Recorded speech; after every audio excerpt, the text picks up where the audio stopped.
6 in the morning. You didn't cheat last night. You ate what you were supposed to eat. You took your medication at the right time. You went to bed at a decent hour. And then you woke up, walked to that machine on the counter, pressed your finger, and the number staring back at you was the same one it's been for months, maybe higher. You stood there for a moment, wondering what you did wrong. And the answer, the real answer, is that you probably didn't do anything wrong at all. I know that feeling. Not hers specifically. I know the feeling of a number that won't move, of doing everything you're told and watching the machine confirm again that it didn't work. You stand there in the early morning light, before coffee, before breakfast, and you wonder what your body is trying to tell you, whether it's given up on you, whether you've given up on it. I'm 83. This morning I woke up with a clear head and a number I'm not afraid of. I walked outside before breakfast. I made my food the way I've learned to make it. I'm not frail. I'm not confused. I'm not sitting at a kitchen table staring at a machine in the dark, wondering what happened to my body. What I'm going to explain today is not about a diet. It's not about cutting more. It's about something that happens in your body between 2 and 4 in the morning that almost nobody explains to the people who need to hear it most. And once you understand it, you're going to understand why 2 simple changes to your dinner, not removing anything, not buying anything expensive, can shift the number you see every morning. Stay with me, because the part that connects carbs at night to the number on that machine in the morning is not what anyone thinks it is. And I'm going to name it exactly. Let me tell you about a woman I'll call Margaret. She's 77, retired schoolteacher from outside of Columbus, Ohio. 22 years with a type 2 diagnosis. Faithful, careful, takes her medication without complaint. Her granddaughter drives her to every appointment, and at every appointment, her fasting glucose sat between 148 and 162. Her endocrinologist had told her twice in the past year that they were heading toward a conversation about insulin. She told me she cried in the car after the second appointment, not because insulin scared her, because she'd been trying. For 22 years she'd been trying. And the number had decided not to cooperate. That kind of exhaustion, the exhaustion of doing everything right and watching the machine ignore you, is something I understand from my own body. And the reason most people feel it is not because they failed. It's because nobody told them where the problem actually lives. Here's what's happening inside your body while you sleep. After about midnight, your body begins preparing for morning. Cortisol and growth hormones start to rise. Natural signals your biology uses to get you ready to wake up and function. Those hormones tell your liver to do something specific, to release stored glucose into your bloodstream. Not because you ate anything, not because you made any choices, because your liver is doing its job, running a physiological script that has been running inside humans for tens of thousands of years. In a younger person without insulin resistance, the insulin that's released in response to that glucose works efficiently. The cells respond. The number doesn't climb dramatically. But research has described what happens when that receptor sensitivity is compromised. The liver still releases. The glucose still enters the bloodstream. But the system that would normally clear it quietly, the insulin receptor handshake that moves glucose into the cells, doesn't respond the way it should. And so the glucose from that overnight liver release just sits there, building. By 6 in the morning, when you press your finger to that machine, you're not reading last night's dinner. You're reading the tail end of what your liver did between 2 and 4 in the morning. That is the dawn phenomenon. That is the mechanism. And here's what frustrates me about how blood sugar is discussed in a standard doctor's appointment. The real mechanism behind the morning number is almost never explained because there isn't time. You get 8 minutes, maybe 10. The prescription gets adjusted, and you go home not knowing that the number on that machine in the morning is, in significant part, determined by what happens in your liver while you're unconscious. Now, here's the part that changes things. The amount of glucose your liver releases overnight and how dramatically your morning number climbs is not fixed. It's influenced by how much glucose was circulating in your blood when you went to sleep. Less glucose available at midnight means less for the liver to amplify. And that is where dinner comes in. Not what you ate, how you ate it, and what happened to those carbohydrates between the pot and your plate. Drop your fasting number in the comments right now. Just the number. Because what I'm about to show you applies differently depending on where you're starting, and I read those comments. You do everything right. You eat clean, you take your pills, and the next morning that number is still too high. I know that frustration. I lived it for years. They never tell you about the morning rise, your sugar climbing while you sleep, no matter what you did the day before. You wake up, you test, and it feels like the work didn't count, like you're stuck depending on more and getting nowhere. I was done feeling powerless. I didn't want to throw out my doctor's plan. I wanted something natural and simple I could add to it, something that finally moved that morning number. I'll walk you through what changed it for me. And the natural support I add every day is in the free presentation linked below. First change is something that costs nothing, not $1, not a minute of extra preparation. It's the order in which the food on your plate goes into your body. When carbohydrate is the first thing your stomach processes, a slice of bread, a spoonful of rice, the first bite of potato, it breaks down rapidly. Glucose enters your bloodstream fast. Your blood sugar rises. Your pancreas responds.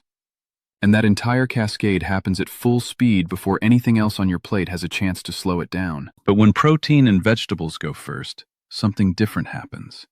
Your gut releases a hormone, one your body produces naturally, that slows how quickly the rest of your meal moves through your digestive system. Glucose from the carbohydrate that follows enters your blood more gradually. The spike is flatter. The peak is lower. And research has documented that eating the protein and vegetables first, before the carbohydrate portion of the same meal, can reduce the glucose response from that same meal by a significant margin. Same dinner, same portion of rice, same potato, different order. The carbohydrate arrives in a different metabolic environment, and your body handles it differently. This is not a small effect. It's the kind of difference that shows up in your fasting number the next morning. For Margaret, this was the first change. She didn't touch what she was eating. She changed the sequence. Protein first, vegetables next, carbohydrate last. Talk to your doctor before making changes, especially if you're adjusting timing around medication. That conversation matters. But the principle itself is straightforward and carries no risk. The second change involves something you do after dinner is over. It involves a pot, a refrigerator, and one night of patience. When you cook a starch, rice, potato, lentils, and then cool it completely overnight, something changes inside the food itself at a molecular level. Research has shown that the cooling process rearranges the starch into a structure that your digestive system breaks down more slowly. Scientists call it resistant starch. A hot potato digests quickly, sending glucose into your blood fast. That same potato, cooled overnight and eaten cold or at room temperature, releases its glucose over 2 to 3 hours instead of 45 minutes. The spike flattens. The load is smaller. And that smaller load is what enters your circulation in the evening hours, which means less available glucose when the liver begins its overnight release between 2 and 4 in the morning. Cold potato salad with olive oil and a little vinegar. Room temperature rice alongside grilled chicken and vegetables. Lentils eaten cool over greens with lemon. These are not deprivation meals. They are the same food, stored differently, doing something fundamentally different in your body. One critical detail. Reheating destroys the resistant starch structure. The crystalline formation that slows digestion collapses at high temperatures. You have to eat it cold or at room temperature for the effect to hold. If you reheat it, you have converted it back to fast-digesting starch. The refrigerator overnight is the step that matters. I have a full day most people half my age couldn't match. I cook my rice the evening before. I walk after dinner, even just around the block. I go to bed at the same time every night, and I wake up to a number that tells me the system is working. That's not luck. I've built it one habit at a time, working alongside my doctor, not around him. Margaret's fasting number at week 6 sat at 119, down from 155. Same medication, same endocrinologist. She added the resistant starch and changed the order of her dinner plate. Her doctor, at her next appointment, told her whatever she was doing, keep doing it. She told me later that was the first time she left an appointment feeling like her body had stopped ignoring her. These two changes work, but they work better as part of a system, and there are 2 additional habits that complete the picture: Both free, both supported by research, and both specifically relevant to what happens in that overnight window. The first is a 10-minute walk after dinner. Not a mile, not a gym, 10 minutes around the block, or around your living room if the weather doesn't cooperate. The moment your muscles begin moving, even slowly, they activate a separate glucose uptake pathway, one that doesn't require insulin at all. Research has shown that a short walk after dinner can clear a meaningful amount of glucose from your blood before you ever go to sleep. Less glucose at midnight means less for the liver to amplify during the dawn window. The resistant starch slows the entry. The walk clears the remainder. These two work together. The second is protein at breakfast, before any carbohydrate. This is not about skipping carbs. It's about what your gut receives first. When protein arrives first in the morning, it triggers a hormone your body produces naturally that slows gastric emptying and helps the pancreas respond to glucose more proportionally. Research has documented this response in people managing blood sugar. The effect carries through the first several hours of your day, and when combined with the lower overnight glucose load from the previous evening, your body starts the morning from a better position. Here's what the full system looks like. Cook your starch ahead of time and refrigerate it. Eat protein and vegetables first at dinner, carbohydrate last. Take a 10-minute walk after the meal. Go to bed at the same time every night in a cool room. Research has documented that disrupted sleep meaningfully increases insulin resistance the following day, which means your morning number is partly set by whether you slept well. And at breakfast the next morning, protein first. Every one of these is free. Every one works on a different piece of the same mechanism. Together, they reduce the glucose that reaches the overnight window, they support the system that clears it, and they stabilize the cortisol response that drives the dawn release. There's something I want to say directly to you before we go further. You've been carrying this number for a long time. Some of you for 10 years, some for 20. You have followed the instructions, you have taken the medication, you have sat in those waiting rooms and listened to adjustments that didn't move the number. And somewhere along the way, you may have started to believe that your body had simply decided to stop cooperating, that this was just what aging looked like, that the number was yours to carry forever. That is not what the evidence says. What the evidence says is that the mechanisms I just described are real, they are accessible, and they respond. Your liver is not broken. Your cells are not permanently locked.